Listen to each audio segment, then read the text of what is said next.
මේ කතා කරන්නේ මූලික මිනිස් අයිතිවාසිකම් ගැන. ඉතිහාසය පුරවැසි කියන විෂයන් දෙකේම මූලික මිනිස් අයිතිවාසිකම් ගැන කතා කරනවා. අපි බලමු මොනවද මූලික මිනිස් අයිතිවාසිකම් කියලා. කතා කරන්නට අදහස් දෙන්නට කැමැති රැකියාව කරන්නට කැමැති ආගමක් අදහා ගන්නට අයිතිවාසිකම් පෙළගස්වා ඇත. නීතිය ළඟ සමතාව ලබන්නට වද හිංසාවෙන් තොර වී ඉන්නට මූලික අයිතිය සැමට ලබන්නට 78න් පසු ඉඩ සලසා ඇත.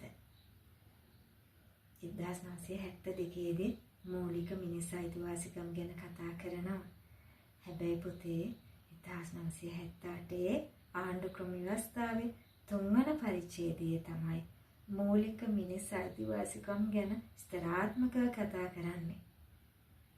1972 දී යම් කෙනෙක්ගේ අයිතිවාසිකමක් අඩ වුණොත් ඔහුට ගන්න පුළුවන් ක්‍රියාමාර්ග තිබෙන්නේ නැහැ. 1978 මූලික මිනිස් අයිතිවාසිකම් ගැන කතා කරද්දී ඒකේ සඳහන් වෙනවා ඔබේ හෝ මගේ යම් අයිතියක් අඩ වුණොත් අපිට ගත හැකි ක්‍රියාමාර්ග ගැන. ඒ තමයි පුතේ ඔයාගේ හෝ මගේ අයිතිවාසිකමක් අඩ වුණොත් අපිට පුළුවන් ශ්‍රේෂ්ඨාධිකරණයේ පිහිටපතන්න.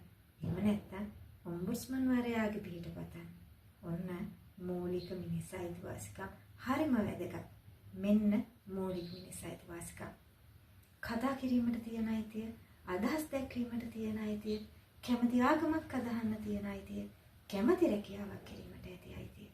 ඒ වගේම වද හිංසාවෙන් මිදීමට තියෙන අයිතිය සහ නීතිය ළඟ සමානාත්මතාව ලැබීමට අයිතිය. මේක බොහොම වටිනවා. අමතක කරන්න එපා.